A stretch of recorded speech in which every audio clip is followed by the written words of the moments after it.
biggest question, you should reappear for CAT 2025 or not. So, hey guys, welcome back to my YouTube channel. And if you're seeing this face for the very first time, so first let me introduce myself to you. मेरा नाम भावेशा और मैं cat 2024 के लिए appear हुई थी. मेरी percentile बहुत अच्छी तो नहीं आई है, but I am definitely going to reappear for CAT 2025 this year, but along with a job. But वो मैं जॉब के साथ कैसे करूंगी, सब कुछ कैसे मैनेज होगा, वो मैं आपको अपकमिंग वीडियोस में बताऊंगी. This video is all about my CAT 2024 journey, like how I did it, कहाँ से मैंने कोचिंग ली, what were the things जो कि मैं improve कर सकती थी, मेरी strategy क्या थी, what were the mistakes I did, and CAT 2025 aspirants जो हैं, जो first time appear होने वाले हैं, उनके लिए भी एक छोटी सी tip होगी. I will also give you some factors जो आप consider करो if you should reappear for CAT 2025 or not. So without any further ado, let's get started. So I have started my CAT 2024 journey in January 2024 और मैंने coaching ली थी iQuanta से. I think a lot of you people know about it. So उसमें ये था कि 7 to 9 आपकी live classes चलती थी and 10 to 12 there were application classes and different subject की different days classes होती थी.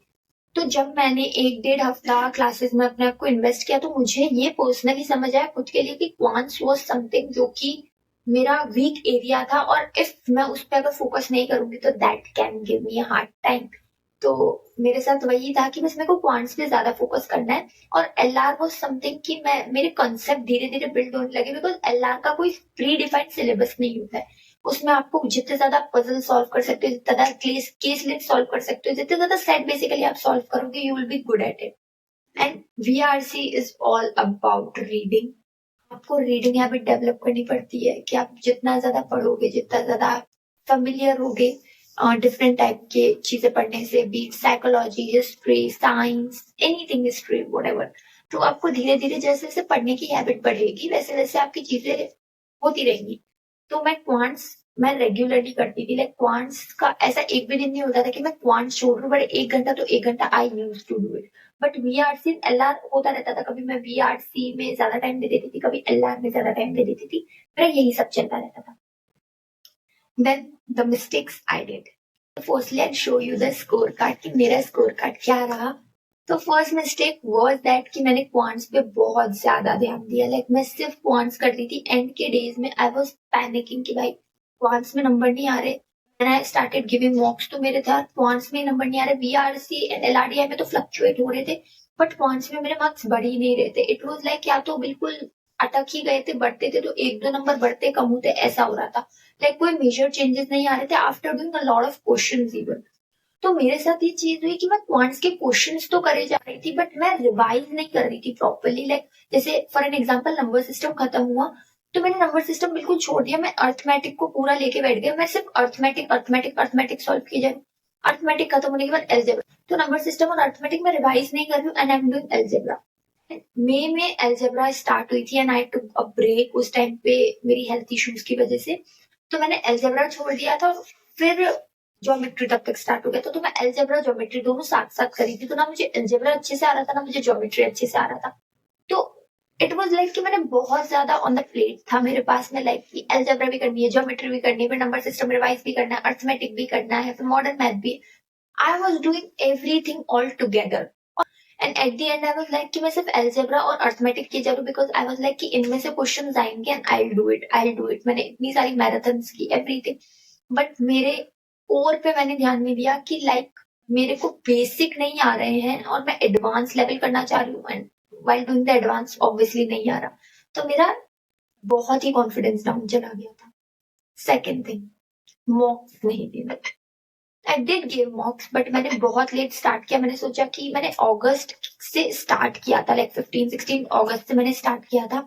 आई वुड से कि आपका 50% से ज्यादा सिलेबस हो जाता है. You should start giving mocks. You should not wait कि आपका सिलेबस कंप्लीट हो बिकॉज ट्रस्ट मी सिलेबस कभी कंप्लीट नहीं होता. लाइक जब पेपर होता है ना उससे एक दिन पहले भी ऐसा लगता है कि यार ये थोड़ा पढ़ लूं या ये थोड़ा पढ़ लूं. तो मॉक्स आप जितना जल्दी हो सके उतना जल्दी देना स्टार्ट कर दो ताकि आपको रियलिटी पता चले कि किस टॉपिक पे ज्यादा फोकस करना है, किस सेक्शन पे ज्यादा फोकस करना है, क्या मिस्टेक है जो आप रेगुलरली रिपीट कर रहे हो ताकि उनको सुधार सको. कि जितना जल्दी आप मॉक्स देना चालू करोगे आपको रियलिटी पता चलेगी और आप उस रियलिटी के साथ वर्क करोगे। मैंने ऐसा नहीं किया, मैंने अगस्त में दिया एंड जैसे जैसे मेरे स्कोर कम आते जाते थे आई वाज लाइक नहीं नहीं मैं मॉक नहीं दूंगी, नहीं नहीं मैं मॉक नहीं दूंगी। तो मॉक से मैं डरने लग गई थी rather than accepting the fact कि ठीक है ये स्कोर जस्ट अभी प्रैक्टिस किया है, अगर डी डे में मुझे अच्छा करना है तो अभी इन मॉक्स के स्कोर को accept. The third thing which is like the most important thing, not being consistent. एक दिन ऐसा आता था कि मैं 10 घंटे पढ़ लेती थी, एक दिन ऐसा आता था कि मैं 1 घंटा भी नहीं निकाल पाती थी and I used to be like यार कल पढ़ लेंगे, कल मैंने ज्यादा पढ़ लिया, but no, this is not how it's done. अगर आप 2 घंटे भी पढ़ रहे हो ना, बी कंसिस्टेंट रेगुलरली। मेरे साथ ऐसा होता था कि मैं एक दिन तो बिल्कुल बैठ के मतलब 100 क्वेश्चन लगा रही हूँ, दूसरे दिन आई एम फीलिंग लाइक नहीं अब नहीं होगा।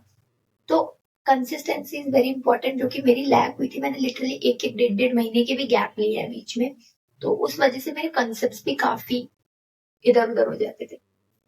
Fourth thing, not being consistent with the coachings. अगर आप कोई भी कोचिंग ले रहे हो तो भी कंसिस्टेंट, लाइक जो लाइव क्लासेस हो रही हैं उनके साथ चलो। अगर आपके बैकलॉग्स लग भी रहे ना तो उन्हें फ्री टाइम जब आपके वीकेंड्स हो उसमें कवर करने का ट्राई करो, but don't break the flow कि यार अभी ज्योमेट्री क्लास में चल रहा है and you are doing algebra, तो आपको एलजेब्रा भी अच्छे से समझ नहीं आएगा, ज्योमेट्री भी छूट जाएगा एंड जब ज्योमेट्री पे आप आओगे उनका कोई तीसरा टॉपिक चल रहा होगा।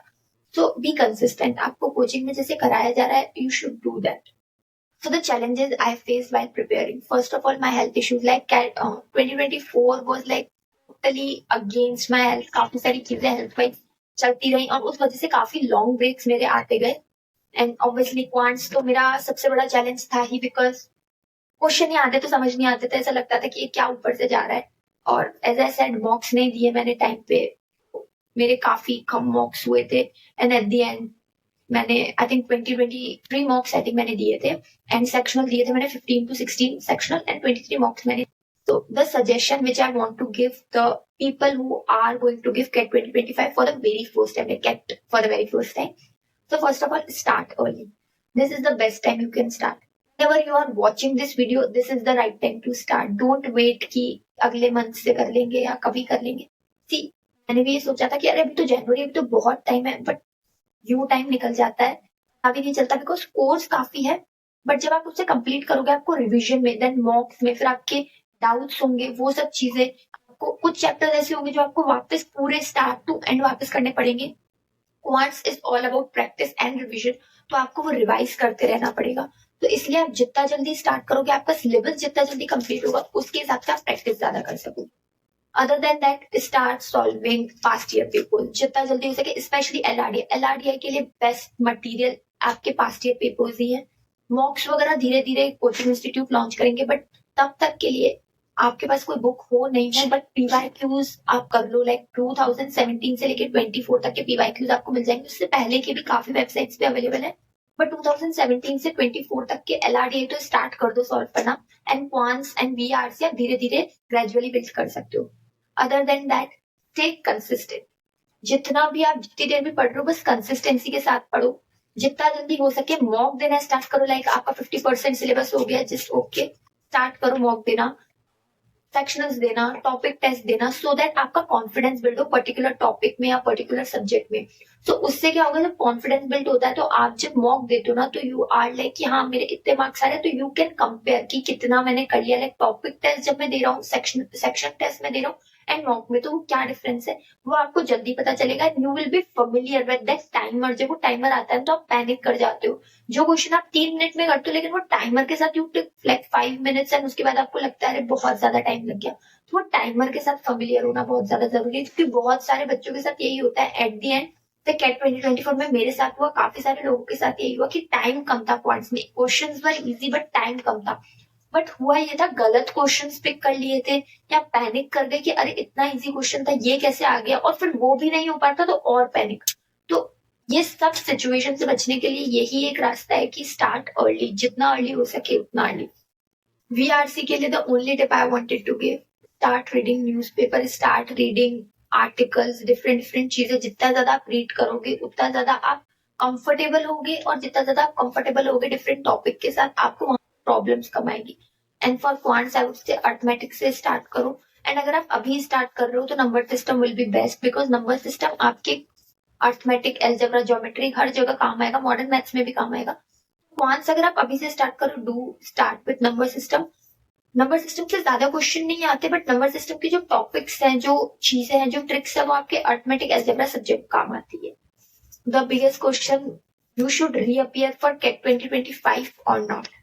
तो the first thing is like कि आपको पता है कि एक सेक्शन इतना ज्यादा वीक है कि इसमें एक ईयर भी वापस लगा दो तो वो चेंज नहीं होने वाला, like it will be the weakest.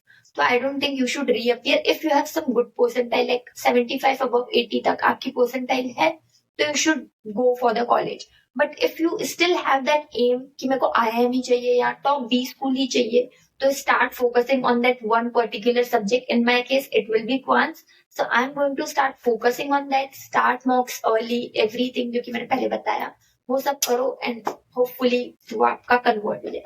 The second thing, if you are like यार एक साल मेरे को वापस वो पढ़ाई नहीं करनी, एक साल I just don't want to repeat that cycle, तो आप देख सकते हो कि what are the different colleges you can get जो आपकी पोस्ट है, उस हिसाब से आप क्या कॉलेजेस टारगेट कर सकते हो।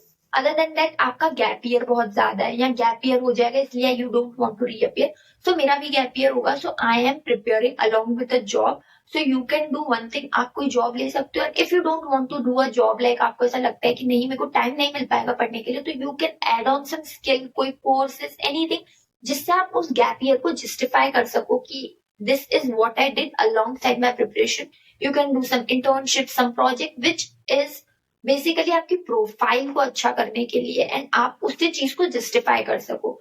एंड या that is it from my side. Let me know in the comment section आपको कोई और सजेशन चाहिए, any type of video related to CAT you want कि कैसे प्रिपेयर करना है, what I am doing, what I did, what books I used and everything. If you want to know, please let me know in the comment section below.